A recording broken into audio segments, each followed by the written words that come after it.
Perhatian seringkali dilakukan hanya dengan mata. Akibatnya kita tidak dapat melihat kebutuhan yang sebenarnya dari orang yang kita perhatikan.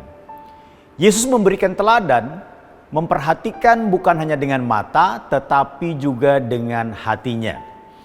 Ini tergambar dari cerita di mana dia memperhatikan orang banyak yang mengikutinya. Di dalam Matius pasal 9 ayat 35 sampai dengan 38, kita akan baca ayat 35 sampai dengan 36 saja. Dikatakan demikian. Demikianlah Yesus berkeliling ke semua kota dan desa, ia mengajar dalam rumah-rumah ibadat dan memberitakan Injil Kerajaan Sorga, serta melenyapkan segala penyakit dan kelemahan. Melihat orang banyak itu, tergeraklah hati Yesus oleh belas kasihan kepada mereka, karena mereka lelah dan terlantar seperti domba yang tidak bergembala. Saudara yang kasih dalam Tuhan, ada 3 pelayanan yang Yesus lakukan, yaitu apa? Mengajar di rumah-rumah ibadat, memberitakan Injil Kerajaan Sorga, melenyapkan segala penyakit dan kelemahan.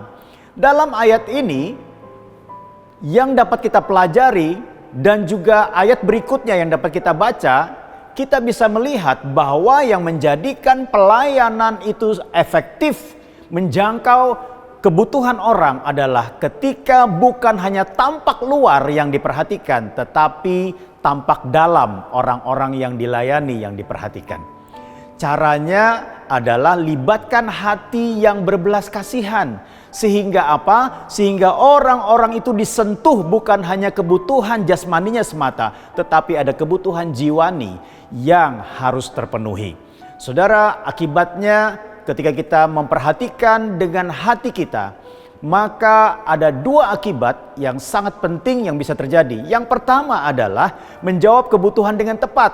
Ada banyak penderitaan disebabkan bukan karena hal-hal jasmani saja, tetapi jiwa yang lelah, letih, lesu, dan mengembara, serta tak tergembalakan di dalam Kristus.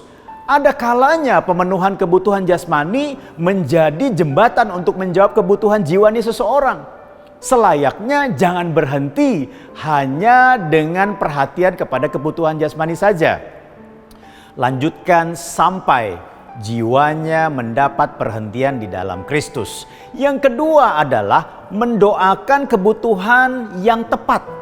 Ketika kita memperhatikan kebutuhan seseorang bukan hanya dengan mata tetapi dengan hati, maka kita dapat memahami apa yang perlu kita doakan.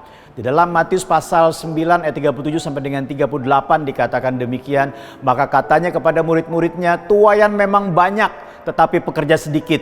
Karena itu mintalah kepada Tuan yang empunya tuaian supaya ia mengirimkan pekerja-pekerja untuk tuaian itu, memiliki kemampuan komunikasi, pengetahuan tentang Injil dan terlatih dalam melakukan suatu pelayanan itu baik.